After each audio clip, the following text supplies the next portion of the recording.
Assalamualaikum warahmatullahi wabarakatuh. Selamat siang kepada Ibu Nur Amalia Hasanah, SEMAK, selaku dosen mata kuliah Akuntansi Pemerintah, dan selamat siang juga kepada teman-teman semua kelas A Akuntansi Angkatan 2019. Kami dari kelompok 10 yang beranggotakan Aisar Dimas Putra Pratama, Maharani Putri Salsabila, dan Samsiah Laila Tunisa yang akan mempresentasikan atau menyampaikan materinya tentang sistem akuntansi pemerintah daerah. Baik, saya akan mempresentasikan tentang perjalanan reformasi manajemen keuangan daerah. Di sini terbagi menjadi 3, yaitu ada era sebelum otonomi daerah, yang kedua ada era transisi otonomi, dan yang terakhir ada era pelaksanaan otonomi. Nah, pengembangan sistem akuntansi pemerintah selain mengacu pada standar akuntansi pemerintah, juga mengacu pada Kepmendagri 29 tahun 2002 tentang pedoman pengurusan, pertanggungjawaban, dan pengawasan keuangan daerah dan penyusunan perhitungan APBD. Apa sih yang dimaksud dengan era sebelum otonomi daerah itu? Yaitu era di mana manajemen keuangan masih belum dianggap sebagai hal yang penting sebagai akuntabilitas anggaran kepada publik. Laporan keuangan pemerintah hanya bersifat semu dengan dasar penyajian yang tidak jelas. Era ini terjadi sebelum tahun 1999, sebelum dikeluarkannya Undang-Undang Otonomi Daerah. Nah, selanjutnya ada era transisi otonomi. Apa sih era transisi otonomi itu? Era di mana Undang-Undang Otonomi Daerah sudah dilakukan, di mana masyarakat sudah mulai memperbaiki atau memperhatikan manajemen keuangan negara ataupun daerah. Pada era ini, implementasi terhadap keuangan daerah sudah mulai dilakukan, namun masih dalam kondisi transisi antara sistem lama dengan sistem baru, sehingga masih dilakukannya pengembangan peraturan pemerintah yang mendukung pelaksanaan manajemen keuangan negara atau daerah masih sangat sedikit. Sumber daya pelaksanaannya pun masih sangat terbatas, sehingga penerapan keuangan daerah yang diharapkan masih belum tercapai. Yang terakhir, era pelaksanaan otonomi itu apa sih? Era pelaksanaan otonomi itu di mana otonomi daerah sudah mulai dilakukan atau diberlakukan.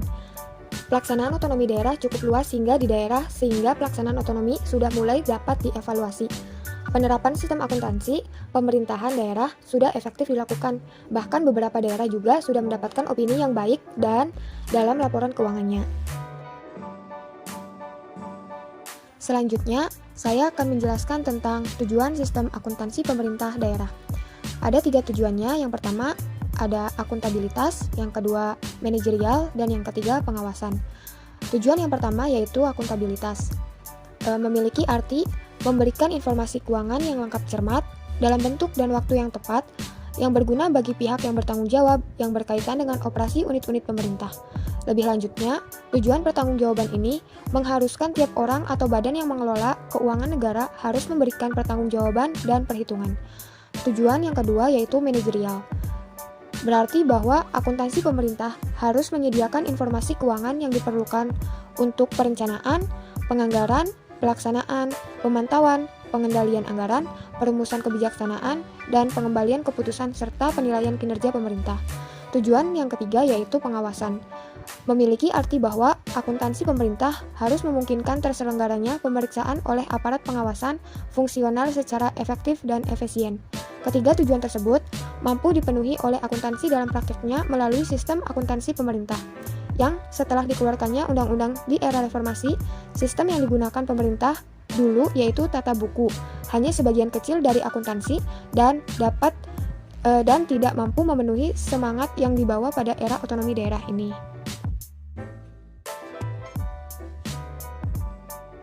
Baik, selanjutnya saya akan menjelaskan tentang prinsip-prinsip dasar di dalam penyusunan laporan keuangan daerah.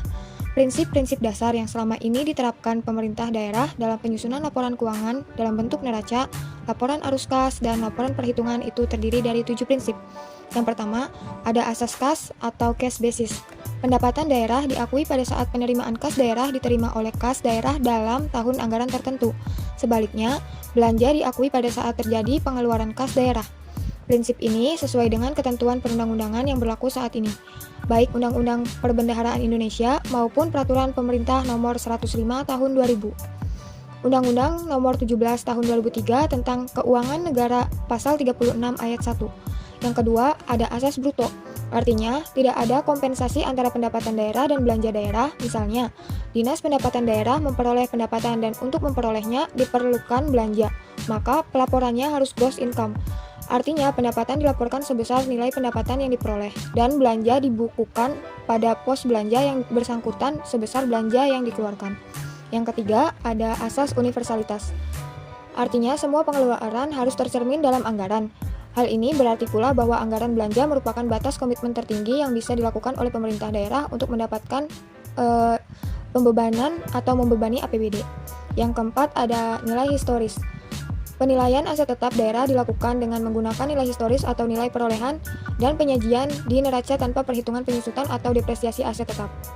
Penilaian aset daerah di neraca awal daerah dilakukan melalui kegiatan investasi secara fisik atas seluruh aset yang ada, dan dilakukan konversi pengelompokan aset daerah yang berdasarkan klarifikasi aset sesuai pedoman SAKD yang ada. Yang kelima, ada kebijakan akuntansi diterapkan di daerah. Yang pertama, ada untuk aset berupa tanah atau bangunan yang sulit diperoleh nilainya historisnya menggunakan nilai yang dapat diestimasi. Yang kedua, ada depresiasi atas aset tetap. Yang ketiga, ada untuk aset bersejarah dan sumber daya alam.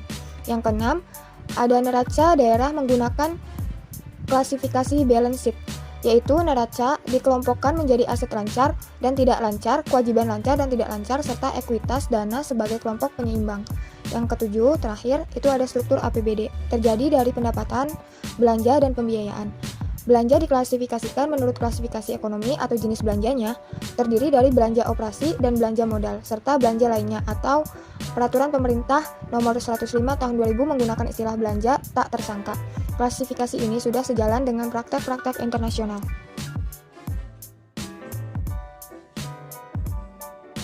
Baik, selanjutnya ada struktur dan laporan keuangan daerah. Unsur yang dicakup terdiri dari aset, kewajiban, dan ekuitas. Ia menyajikan secara komparatif dengan periode sebelumnya dengan pos-pos seperti berikut, yaitu kas dengan setara kas, investasi jangka pendek, piutang pajak dan bukan pajak, persediaan, investasi jangka panjang, aset tetap, kewajiban jangka pendek, kewajiban jangka panjang, serta ekuitas. Aset diakui pada saat potensi manfaat ekonomi masa depan diperoleh oleh pemerintah dan mempunyai nilai atau biaya yang dapat diukur dengan andal. Aset diakui pada saat diterima atau kepemilikannya dan atau kepenguasaannya berpindah. Kewajiban diakui jika besar kemungkinan bahwa pengeluaran sumber daya ekonomi akan dilakukan untuk menyelesaikan kewajiban yang ada sampai saat pelaporan dan perubahan atas kewajiban tersebut mempunyai nilai penyelesaian yang dapat diukur dengan andal.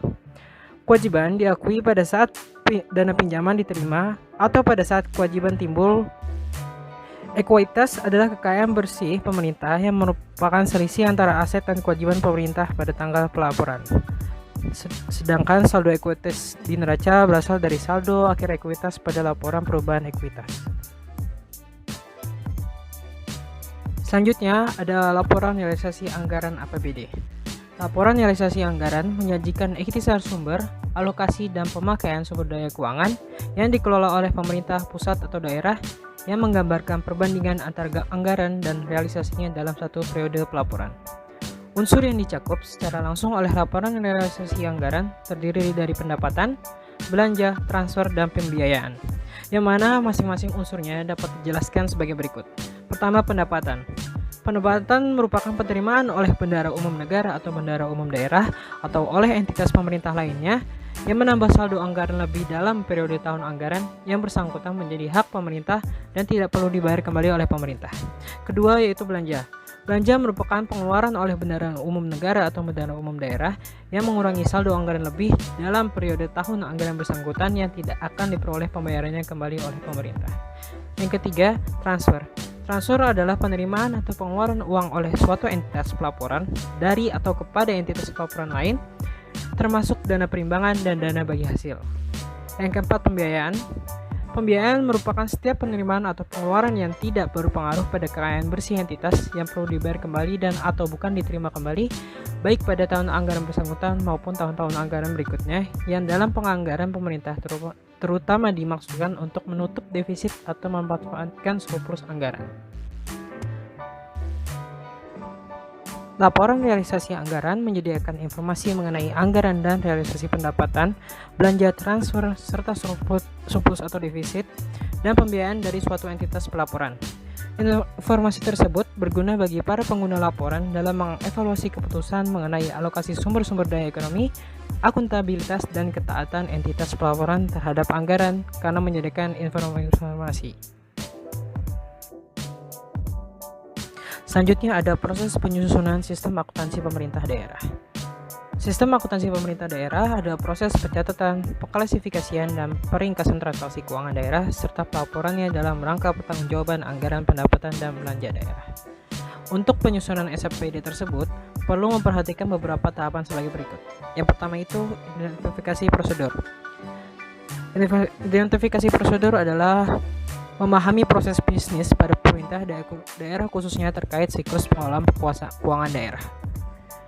Yang kedua itu menentukan pihak-pihak terkait. Dengan menentukan pihak-pihak yang terkait pada masing-masing prosedur, pihak memiliki peran tersendiri agar prosedur dapat menghasilkan output yang diinginkan. Yang ketiga, menentukan dokumen terkait. Dokumen-dokumen yang mengalir pada prosedur sekaligus menentukan pihak-pihak pengguna dokumen tersebut. Dari semua dokumen tersebut, diidentifikasi dokumen mana yang valid untuk dijadikan sebagai dokumen sumber pencatatan jurnal. Yang keempat, menentukan jurnal standar.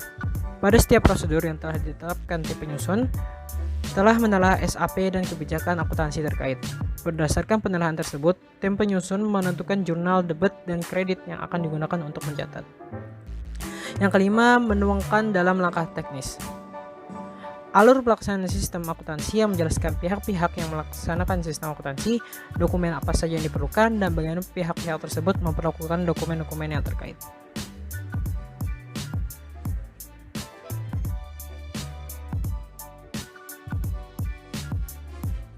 Selanjutnya ada sistem akuntansi pemerintah daerah. Sistem akuntansi pemerintah daerah merupakan bagian dari pengelolaan keuangan daerah secara keseluruhan. Adapun sistem akuntansi pemerintah daerah memiliki beberapa karakteristik. Yang pertama itu basis akuntansi.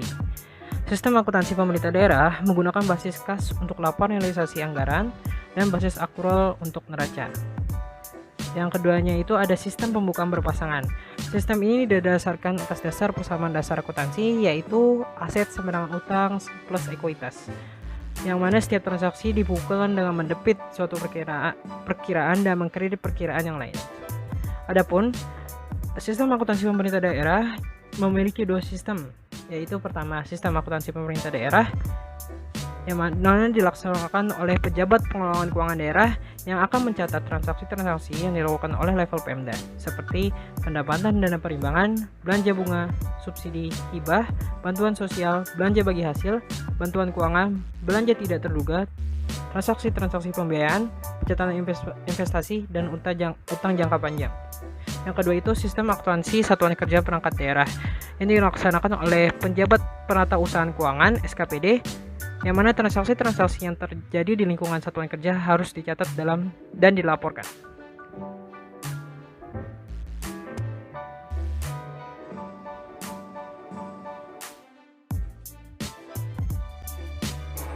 Akuntansi PPKD atau Pejabat Pengelola Keuangan Daerah. Akuntansi pendapatan PPKD merupakan langkah-langkah teknis yang harus dilakukan dalam perlakuan akuntansi untuk pendapatan pada level pemerintah daerah seperti dana perimbangan. Jurnal untuk mencatat penerimaan kas dari dana perimbangan adalah debitnya adalah kas di kas daerah dan kreditnya adalah pendapatan dana perimbangan.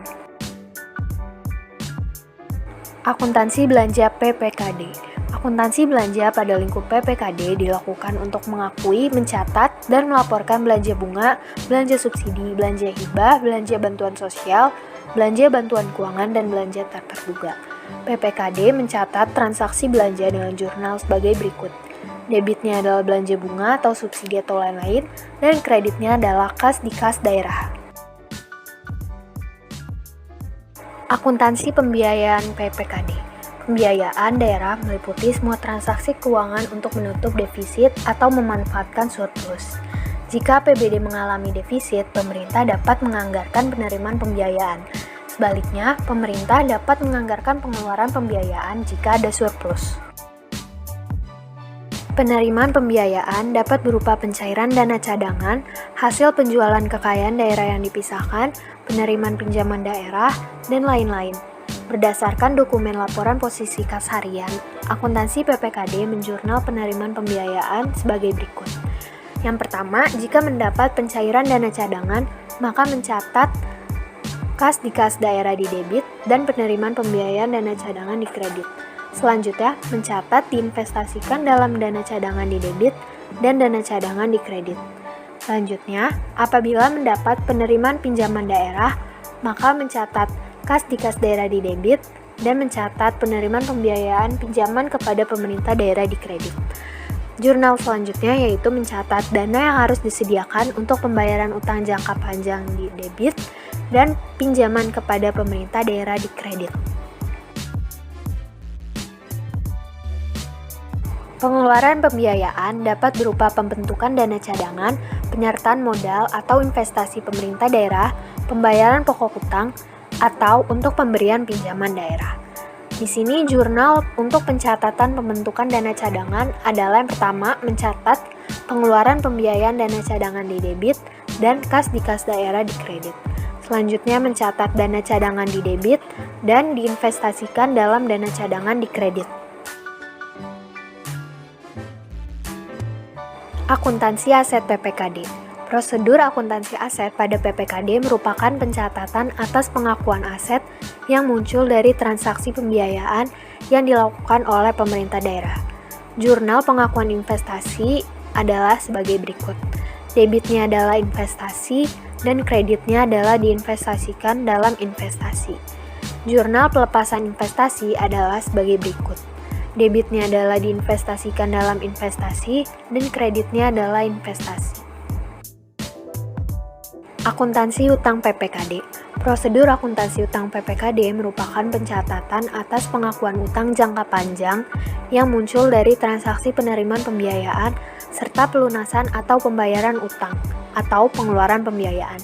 Pencatatan jurnal pengakuan utang adalah debitnya adalah dana yang harus disediakan untuk pembayaran hutang jangka panjang dan kreditnya adalah hutang jangka panjang. Pencatatan jurnal pembayaran utang adalah debitnya adalah hutang jangka panjang dan kreditnya adalah dana yang harus disediakan untuk pembayaran hutang jangka panjang. Akuntansi selain kas PPKD. Prosedur akuntansi selain kas pada PPKD meliputi yang pertama adalah koreksi kesalahan pencatatan, yaitu koreksi terhadap kesalahan dalam membuat jurnal dan telah dipindahkan ke buku besar. Yang kedua adalah pengakuan aset, utang, dan ekuitas.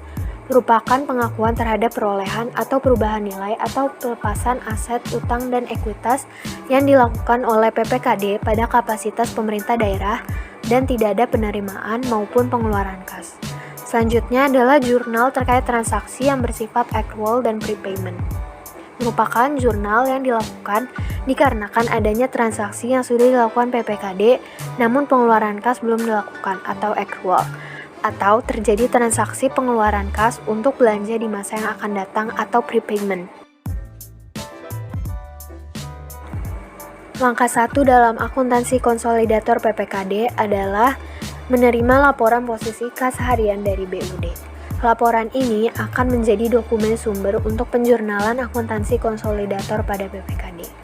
Dari laporan posisi kas harian ini, akuntansi PPKD harus mengidentifikasikan aliran kas dari BUD kepada bendahara pengeluaran SKPD berdasarkan dokumen sumber SP2D, dan sebaliknya aliran kas dari bendahara penerimaan SKPD ke BUD berdasarkan dokumen sumber nota kredit.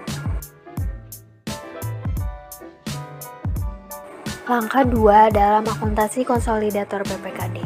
Akuntansi PPKD kemudian mencatat aliran dana dari kas daerah ke kas bendahara pengeluaran SKPD dengan jurnal sebagai berikut. Debitnya adalah RK SKPD dan kreditnya adalah kas di kas daerah. Sedangkan untuk mencatat aliran dana dari bendahara penerimaan SKPD ke kas daerah, akuntansi PPKD mencatat jurnal sebagai berikut. Debitnya adalah kas di kas daerah, sedangkan kreditnya adalah RK SKPD. Komponen laporan keuangan pemerintah. Yang pertama adalah laporan realisasi anggaran, yang kedua neraca, ketiga laporan arus kas, keempat laporan perubahan saldo anggaran lebih, kelima laporan operasional, keenam laporan perubahan ekuitas, dan yang terakhir adalah catatan atas laporan keuangan.